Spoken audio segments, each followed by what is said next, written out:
جنت کی قیمت کیا ہے؟ کبیرہ گناہوں سے بچنا. کبیرہ گناہ کون سے ہیں؟ سب سے بڑا گناہ اسلام میں فرض نماز جان کر قضا کر دینا. اور یہ جو نیا فتویٰ آج کل نئے اسکالرس کا آ رہا ہے نا کہ ضرورت کے وقت 2 نمازیں آپ اکٹھی پڑھ سکتے ہیں ظہر کے ساتھ عصر، بالکل غلط ہے. الٹے لٹکے ہوئے ہوگے قیامت کے دن. ایسی کوئی حدیث نہیں ہے کہ نبی نے ظہر کا وقت داخل ہوتے ہی، سوائے حج پہ، کہ ظہر کا وقت داخل ہوا اور فوراً آپ نے عصر بھی پڑھ لی ہو. سفر کے بارے میں تو ائمہ کا اختلاف ہے، اس میں بھی یہ قول زیادہ مضبوط ہے دلیل کے لحاظ سے کہ اس میں جمع صورتاً جمع کی ہے، ظہر کو عصر کے قریب لے کر گئے، عصر کو مقدم کیا. لیکن وہ پھر بھی اختلافی مسئلہ، اس پہ میں انشاءاللہ ایک دلائل سے کلپ ریکارڈ کرواؤں گا. لیکن یہ جو آج کل لوگوں نے شروع کر رکھا ہے نا، وہ وہی انجینئر کو سن کے کہ جی ایکچولی یوں ہیں تو شاپنگ کے لیے جانا ہے، قضا کرو گے نماز الٹے لٹکے ہوئے ہوگے. اللہ کہے گا میں نے، تو انجینئر کو فوکس کر رہا ہے، ایک حوالہ اس نے دے دیا. تو میں جو قرآن میں الحمد سے لے کے والناس تک 20 دفعہ کہہ چکا ہوں نمازوں کی حفاظت، نمازوں کی حفاظت، نمازوں کی حفاظت. تو یہ کون سی حفاظت ہے کہ ظہر کا وقت داخل ہوتے ہی آپ عصر بھی پڑھ رہے ہو ساتھ میں، مغرب کو آپ عشاء میں لے کے جا رہے ہو، یا مغرب کا وقت داخل ہوتے ہی عشاء بھی پڑھ رہے ہو؟ یہ حفاظت ہے یا ضائع کرنا ہے؟ یہ عبداللہ بن مسعود کہتے ہیں جب قرآن کہتے ہیں نا ہر نماز کی حفاظت کرتے ہیں ایمان والے، تو حفاظت کا مطلب کیا ہے؟ ہر نماز اپنے ٹائم پہ پڑھنا. سمجھتے ہو کہ نہیں سمجھتے؟ تو یہ کوئی عذر نہیں ہے کہ آپ کو کسی نے ریفرنس دے دیا اور آپ نے فوراً فتویٰ چینج کر لیا. تو یہ ریفرنس کی آپ ڈیپ میں گئے ہو. پرسوں 3 دن پہلے میرے پاس بندہ آ گیا کہ جی نبی نے ظہر عصر اکٹھی پڑھی ہے ظہر کے وقت میں. میں نے کہا کون سی حدیث ہے؟ دکھایا تو عربی میں وہ نہیں الفاظ نہیں تھے. کمبختوں تم تو ترجمے دیکھ دیکھ کے اپنا ایمان ضائع کر رہے ہو. میں نے کہا عربی الفاظ دکھاؤ مجھے. عربی میں ایسا کوئی لفظ نہیں تھا، ترجمے میں کیا ہوا تھا کسی نے. تو یہ تو آج کل لوگوں کے نماز کا یہ بیڑا غرق کر دیا ہے. تو اللہ میاں قرآن میں ایویں ہی کہہ رہے ہیں کہ حافظوا علی الصلوات والصلاۃ الوسطی، کہ نمازوں کی حفاظت کرو. اس کا کیا مطلب ہے؟ 2 نمازیں اکٹھی پڑھو؟ حفاظت کا مطلب ہر نماز اپنے ٹائم پہ پڑھو، آگے پیچھے نہ ہونے دو. اور پھر اللہ اسپیشل کہہ رہے ہیں خاص طور پر عصر کی نماز آپ نے اسی کا بیڑا غرق کر دیا، ظہر کے ساتھ ملا دیا آپ نے. تو یہ قرآن کی یہ نصوص، میدان جنگ میں اللہ نماز کو ٹائم سے ٹالنے کی اجازت نہیں دے رہا، میدان جنگ. اور آپ شاپنگوں میں لوگوں کو کیا کہہ رہے ہو؟ اور کہہ رہے ہو اکیڈمی میں ایکچولی تھوڑا ہمارے بھی کبھی کبھار مصروف ہوتے ہیں. وہ جو عبداللہ بن عباس کی حدیث ہے نا، اس کا میں مطلب بتاؤں گا انشاءاللہ. اس میں بہت خیانتیں کی ہیں ترجمہ کرنے میں اور اس کی تفسیر کرنے میں. ان کے شاگرد نے اس کا کیا مطلب بتایا. ان کا شاگرد کہہ رہے عبداللہ بن عباس ظہر کو عصر کے قریب لے کر گئے اور عصر کو مقدم کیا. یہ ان کا شاگرد کہہ رہا ہے کہ میرا خیال ہے ایسے کیا. اس کا ترجمہ انجینئر صاحب نے کیا کہ کوئی حنفی بیٹھا ہوا تھا، اس نے یہ تعویل کر دی. پھر کہہ رہا ہے کہ میں عبداللہ بن عباس کو فالو کرتا ہوں، کسی اور کو نہیں. عبداللہ بن عباس نے یہ کب کیا کہ ظہر کا وقت داخل ہوتا ہی عصر پڑھ لی ہے، یا ظہر کو عصر تک قضا کیا ہے؟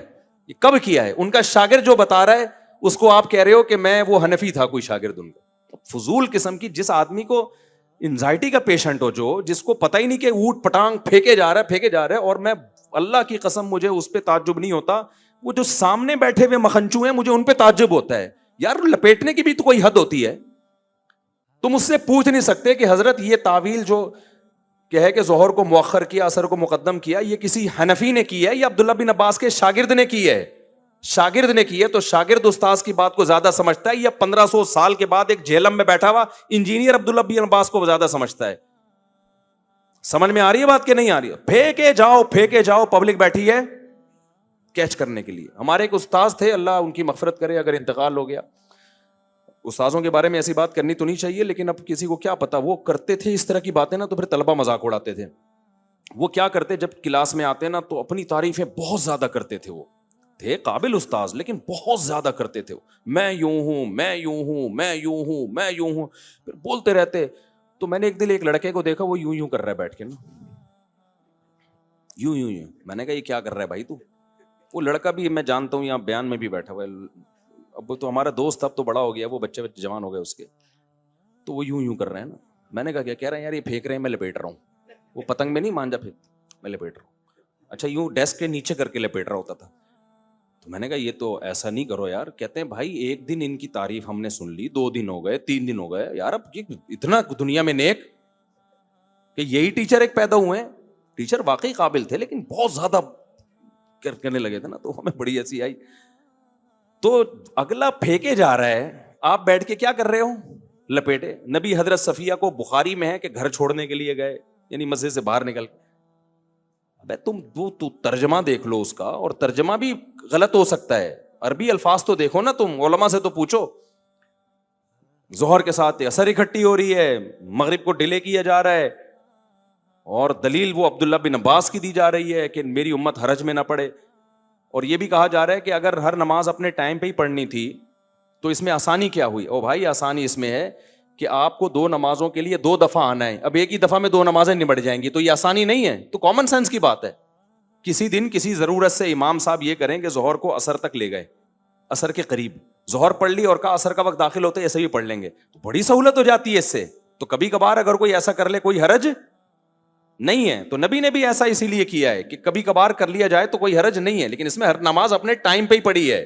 سمجھتے ہو کہ نہیں سمجھتے؟ یہ کہاں لکھا ہوا کہ قضا کی ہے وہ؟ تو میں ان پہ پورا کلپ ریکارڈ کرواؤں گا. تو ابھی تو صرف یہ بتانا ہے کہ ابھی جب آپ وہاں اکیڈمی میں بیٹھا کریں تو یوں کیا کریں, یوں جب بھی بولا کریں ٹھیک ہے, لپیٹنے کے لیے بہترین چیز ہے, صحیح ہے نا. باقی متاثر نہ ہوا کریں, یہ ریسرچ بھائی اٹ از کالڈ ریسرچ, وہ کوئی ریسرچ نہیں ہے. عبداللہ بن عباس سے سنن نسائی میں خود یہ تعویل منقول ہے کہ ظہر کو مقدم کیا, ظہر کو مؤخر کیا, عصر کو مقدم. اور دوسری کتابوں میں ان کے شاگرد کہہ رہے ہیں کہ ایسا کیا ہے, تو ان کو کہہ رہے ہیں وہ کسی حنفی نے بول دیا ہوگا میں تو ابن عباس کو فالو کرتا ہوں. ابن عباس کو آپ فالو نہیں کر رہے, آپ ابن عباس پر وہ چیز تھوپ رہے ہو جو آپ کی اپنی ذاتی رائے ہے, جس سے عبداللہ بن عباس بری ہیں. سمجھتے ہو گے نہیں سمجھتے؟ تو ہر نماز, کیونکہ مجھے لوگوں نے بتایا کہ دفتروں میں لوگ شروع کر دی ہے ظہر کے ساتھ اکٹھی عصر بھی پڑھ رہے ہیں, تو یہ اللہ جو کہہ رہا ہے عصر کی حفاظت کرو, اور میدان جنگ میں بھی اللہ نمازوں کے طریقے بتا رہا ہے, تو یہ اس تکلف کی کیا ضرورت تھی؟ تو یہ نماز اپنے ٹائم پہ پڑھو, ایک ہی چیز رہ گئی ہے. تو اس لیے اللہ نے کیا فرمایا, والذین یجتنبون کبائر الاثم, تو کبیرہ گناہوں سے بچتے ہیں. کبیرہ میں سب سے پہلے نماز کا ضائع کرنا ہے, دوسرا زنا کرنا, قتل کرنا, ماں باپ کو بولو منہ سے جلدی لو, ماں باپ کو ستانا, تکلیفیں پہنچانا, پھر چوری کرنا جس پہ حد جاری ہوتی ہے, اور ہومو سیکسولیٹی یہ بھی کبیرہ گناہ ہے, اور سود کھانا, بینک میں جاب کرنا سودی بینک میں, کیونکہ آپ سود میں تعاون کا ذریعہ بن رہے ہیں. علماء کہتے ہیں کبیرہ گناہ وہ گناہ ہے, ہر وہ گناہ جس پہ جہنم کی وعید ہو یا اللہ اس کے رسول کی طرف سے لعنت ہو. تو نبی نے سود دینے والے لینے والے پر بھی لعنت, سودی لین دین پہ گواہ بننے والے پر بھی لعنت, سودی لین دین کے کو لکھنے والے پر بھی لعنت کی ہے. تو یہ بھی کبیرہ گناہ میں داخل ہے. انشورنس میں جاب کرنا, انشورنس کیونکہ وہ سود اور جوئے کا مجموعہ ہے, وہ بھی کبیرہ گناہ میں داخل ہے. عورت کا کبھی کبھار بے پردگی ہو جائے تو صغیرہ, مکمل مسلسل بے پردہ رہنا مسلسل جیسے کہ عادت ہی ہوتی ہے, تو وہ کس میں داخل ہے؟ منہ سے پھوٹ, کبیرہ میں داخل ہے. کبھی بد نظری ہو گئی غلطی سے, صغیرہ میں داخل ہے. بد نظری کی عادت پڑ جانا, بولو کبیرہ میں داخل ہے. ہینڈ پریکٹس کا بھی ایسا ہی مسئلہ ہے, کبھی کسی سے غلطی سے ہو گیا, بہت زیادہ غلبہ تھا اس کے اوپر, غلط کیا اس نے, توبہ استغفار کرے, لیکن وہ کبیرہ میں نہیں آئے گا. لیکن یہ کام جو کرتا ہے ایک دفعہ نہیں ہوتا, اس سے یوز ٹو ہوتا ہے. تو جب آپ یوز ٹو ہو گئے تو یہ کس میں آ گیا؟ صغیرہ گناہ کا جب اصرار ہونا, کرتے رہو, تو وہ کبیرہ میں داخل ہو جاتا ہے. وہ سمجھتے ہو کہ نہیں سمجھتے؟ اسی طرح اور بہت سارے گناہ ہیں.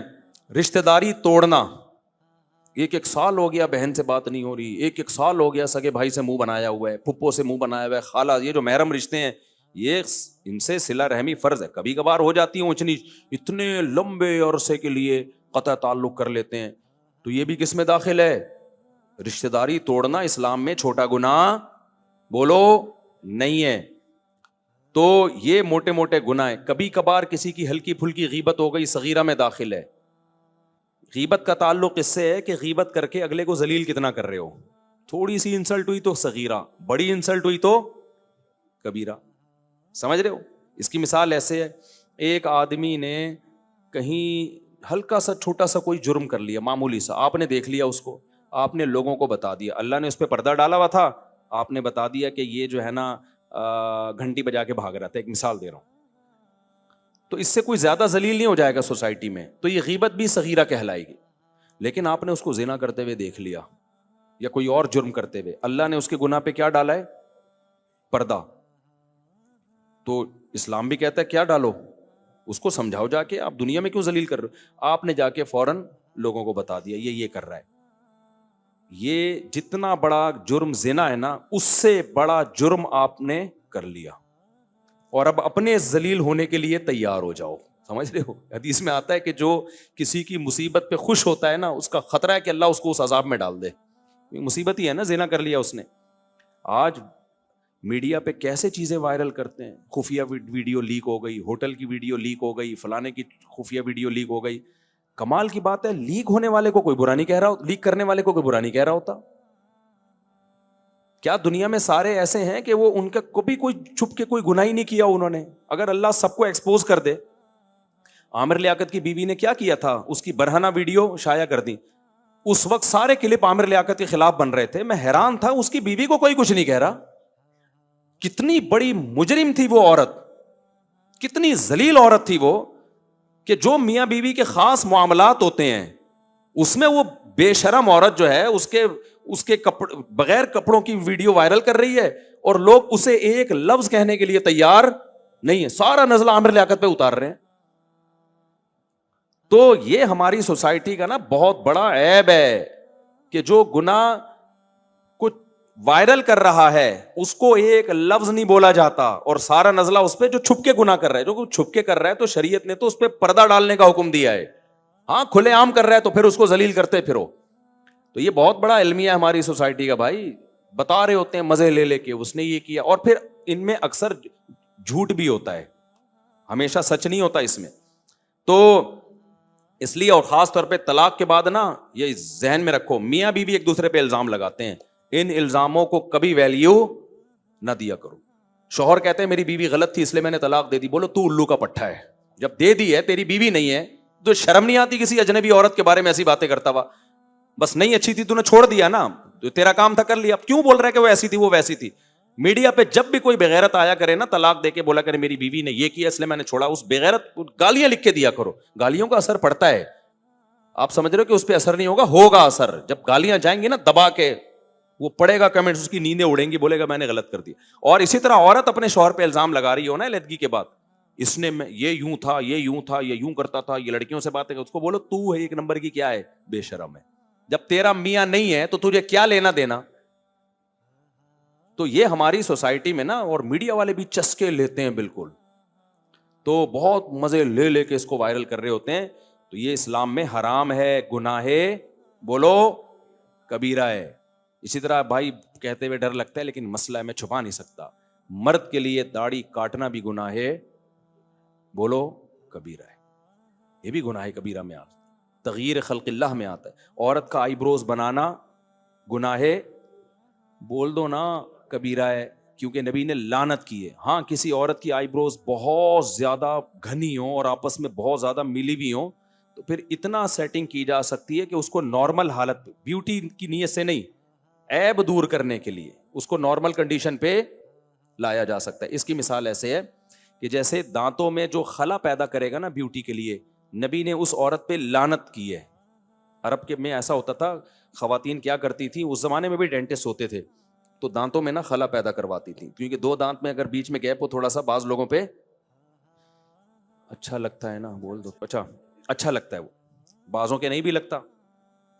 تو نبی نے لعنت فرمائی، المتفلجات، وہ عورتیں جو دانتوں میں گیپ پیدا کرواتی ہیں ان پر اللہ کی لعنت. کیوں؟ اللہ کی بنائی ہوئی تخلیق کو کیا کر رہی ہیں؟ چینج. دانتوں کی سیٹنگ آپ چینج نہیں کر سکتے.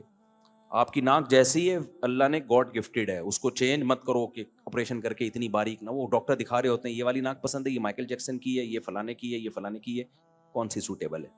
یہ نہیں ہے بھائی، جو اللہ نے ناک دے دی وہی ہے. ہاں کسی میں عیب پیدا ہو جائے، چاہے وہ پیدائشی ہو یا ایکسیڈنٹ کی وجہ سے ہو، اس عیب کو دور کرنا جائز ہے. اب ایکسیڈنٹ ہوا، اچھی والی ناک دائیں بائیں ہو گئی تو اس کو سیٹنگ پہ لا سکتے ہو بھائی. یا پیدائشی طور پر پیدا ہوا بچہ، کوئی ناک اس کی غیر معمولی طور پر بھدی ہے جو عام لوگوں کی ہوتی نہیں ہے، کوئی غیر معمولی ہے، تو اس کو آپریٹ کر کے نارمل کنڈیشن میں. اسی طرح دانت آگے بھی نہیں کر سکتے پیچھے بھی نہیں، لیکن کسی کے پیدائشی طور پہ دانت بہت زیادہ آگے نکلے ہوئے، جب دانت نکلے تو بعض لوگوں کے دانت ایسے ہوتے ہیں نا ہونٹوں سے بالکل باہر آ رہے ہوتے ہیں، قدرتی طور پر ایک عیب ہے. وہ کھانے میں مشکل، پینے میں مشکل، وہ ہر وقت دانت دکھا رہے ہوتے ہیں لوگوں کو. تو ایسی صورت میں یہ چونکہ ایک عیب ہے, اس کو آپریٹ کر کے نارمل کنڈیشن پہ لانا بولو جائز ہے. تو اسی طرح آئی بروز بنانا عورت کے لیے, بیوٹی کے لیے حرام ہے, لیکن اگر کسی کی بہت زیادہ جنگل بنا ہوا ہے اور بالکل ملی ہوئی آپس میں, تو ان کو اتنی کنڈیشن میں لانا جو نارمل ہوتی ہیں, نارمل عورتوں کی ہوتی ہیں. لیکن ایسی 100 میں 2-4 ہی ہوتی ہیں ایسی عورتیں جن کی بہت زیادہ بھدی آئی بروز ہوں, ورنہ خواتین اس فتوے کا سہارا لے کے پھر کیا کرتی ہیں, اچھا ہماری بھی بھدی ہیں. آپ کے بھدی ہیں یا نہیں اس میں آپ کی رائے کا اعتبار نہیں ہے. اگر آپ کی ایسی ہے جیسے نارمل خواتین کی ہوتی ہیں تو بس یہ اس کو چھوڑ دیں اپنے حال پہ. ہاں اگر 100 میں کوئی 2-4 خواتین ایسی ہوتی ہیں, جیسے 2-4 ہوتے ہیں جن کی ناک بہت ہی موٹی پیدا ہو گئی, 2-4 ہوتے ہیں جو بےچارے لنگڑے پیدا ہو جاتے ہیں, 2-4 ہوتے ہیں سینکڑوں میں جو کوئی معذور ہوتے ہیں, تو ایسے ہی 2-4 خواتین سینکڑوں ہزاروں میں ایسی ہو سکتی ہیں جن کے آئی بروز بہت زیادہ بھدی ہوں, وہ اس کو سیٹنگ پہ لا سکتی ہیں. سمجھتے ہو؟ تو اسی طرح ناخن نہ کاٹنا, نبی نے 10 چیزیں پیغمبروں کی فطرت میں بتائی ہیں, ان میں ناخن کاٹنا. یہ جو فیشن کے لیے چھرے گھونپے ہوئے ہیں نا, اتنے بڑے بڑے چاقو نکلے ہوئے ہوتے ہیں, اچھے بھی نہیں لگتے, یہ وحشت ہوتی ہے اور کتنی تکلیف ہوتی ہے خواتین کو کھانا کھانے میں, اور جو ہے وہ کس قدر مصیبت ہے یار. ایک ہمارے تو تھوڑے سے ناخن بڑھ جائیں ایسی الجھن شروع ہو جاتی ہے. اپنے آپ کو کیوں عذاب میں ڈالا ہوا ہے تم نے بھائی, کاٹو ناخن کو. انگریزوں سے آئی یہ چیزیں, تو یہ سب چیزیں تغییر خلق اللہ میں داخل ہیں, تو یہ سب کبائر میں داخل ہیں, تو ان سب سے بچنا ہے, جنت حاصل